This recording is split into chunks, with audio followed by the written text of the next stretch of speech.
और बड़ी खबर इस बीच आपको बता दें, श्रद्धा मर्डर केस से जुड़ी इस वक्त की बड़ी खबर आ रही है। आफताब के घर से मिला है श्रद्धा का बैग। श्रद्धा के परिवार से कराई गई बैग की पहचान।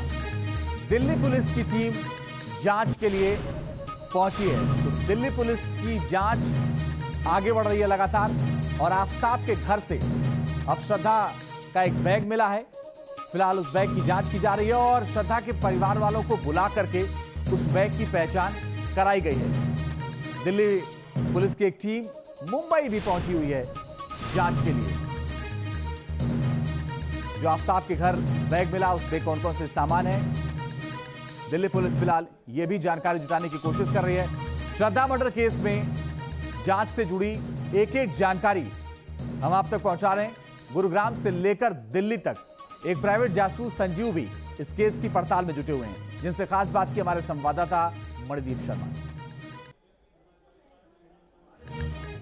मेहरौली के घने जंगल में श्रद्धा की लाश के टुकड़े फेंकने के लिए रात के तकरीबन 2 बजे आफताब आया करता था।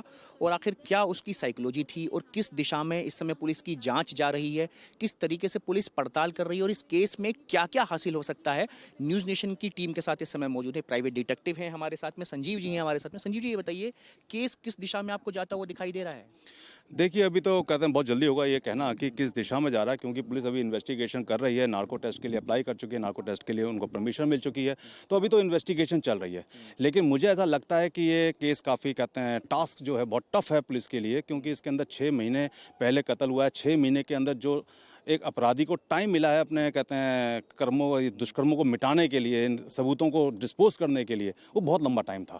और इतने लंबे टाइम में ये भी नहीं पता कि वो सच बोल रहा है कि झूठ बोल रहा है। अगर वो झूठ बोल रहा होगा तो सीरियसली इसके अंदर बहुत बड़ा टास्क हो जाएगा।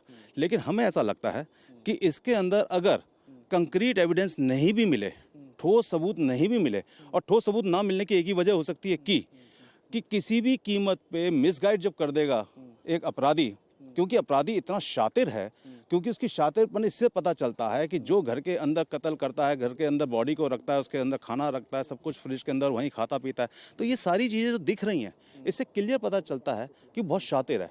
तो इतना शातिर आदमी पुलिस को सच बताएगा कि मैंने बॉडी के पार्ट वहाँ फेंके, ये इम्पॉसिबल है। आप इतने लंबे समय से डिटेक्टिव का आप काम कर रहे हैं, आपको क्या अंदाज़ा लगता है कि इस केस के में पुलिस के सामने आप चुनौतियाँ बता रही हैं, लेकिन पुलिस इस केस को क्रैक कैसे कर सकती है, फंस कैसे सकता है वो?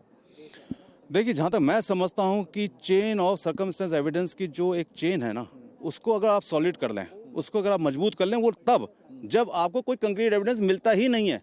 क्योंकि ऐसा नहीं है कि कंक्रीट एविडेंस मिलेगा ही नहीं, पुलिस कोशिश करेगी, हर हालत में कोशिश करेगी। खातिर तवज्जो की है ना उस अपराधी की, तभी तो उसने बताया कि मैंने यहाँ फेंका है, वरना वो ये भी क्यों बताता, वो तो ये बोल देता कि मुझे क्या पता कहाँ चली गई। तो खातिर तवज्जो हुई है उसकी, तभी उसने बताया कि बॉडी के पार्ट्स यहाँ फेंके। लेकिन कितना सच है ये तो वक्त बताएगा। अब यहाँ से कुछ बॉडी के पार्ट्स रिकवर हुए हैं, DNA होगा, सब पता चलेगा। अगर मान लीजिए कि ये सब झूठ निकलता है तो इसमें कोई दो राय नहीं है कि टास्क बहुत टफ हो जाता है। उस कंडीशन में पुलिस के सामने जितनी भी सर्च हिस्ट्री हैं, जितने भी मोबाइल हैं, जितना मोबाइल उसने जो बेचा है OLX पे, उसका उस मोबाइल को किसने खरीदा है, श्रद्धा अगर गायब हो जाती है तो श्रद्धा का मोबाइल गायब होने के बाद ये किसके पास पावर है कि उसका श्रद्धा का मोबाइल ये बेचेगा? तो ये तो पूरी की पूरी एविडेंस है। क्योंकि जब आप देखते हैं OLX पे, तो OLX पे चैटिंग होती है, मोबाइल खरीदने वाला चैटिंग करता है कि मैं इतने बजे आऊँगा, मोबाइल लूँगा, कितनी कॉस्ट है। तो सारी चैटिंग सब हिस्ट्री है हमारे पास, वो रिकवर हो जाएगी। आप केमिकल ढूंढ रहे थे ब्लड कहते स्पॉट्स मिटाने के लिए, वो रिकवर हो जाएगी। वो सारी हिस्ट्री इसके खिलाफ जाएंगी। आपने आरी खरीदी, हमारे पास बिल है। आपने फ्रिज खरीदा, फ्रिज खरीद रहे हैं आप, उसके अंदर 300 लीटर का फ्रिज, जिसके अंदर आपको बहुत सारी चीज़ें रखनी होती हैं, तभी तो खरीदेंगे।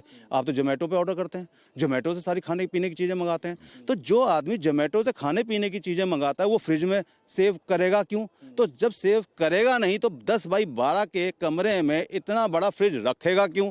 तो ये जो फ्रिज है ये भी अपने आप में उसके लिए बहुत कहते हैं प्रॉब्लमेटिक सिचुएशन लाएगा ही लाएगा। लेकिन हाँ, फ्रीज के दरवाजे को अगर खोला जाए ढंग से तो कह सकते हैं आफताब की गर्दन तक कानून पहुंच सकता है।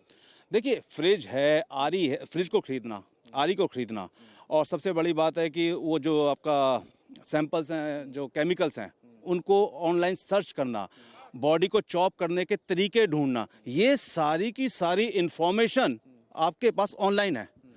आपके पास बिल्स के रूप में है, इसको आप कैसे डिनाई कर देंगे? इसको कैसे आफताब या आफताब का वकील जस्टिफाई कर देगा कि ऐसी फ्रिज खरीद लाए जी, ऐसी हमने आरी भी खरीद लाया, मैं बड़ा दिल कर रहा था, हम कहते ब्लड स्पॉट्स मिटाने के लिए भी हमारा दिल कर रहा था, हम केमिकल खरीद लाए। ये सारी जो चेन ऑफ एविडेंसेस आप इसको कैसे, आप इसको डिनाई कैसे कर देंगे? डिनाई कैसे कर देंगे? बहुत महत्वपूर्ण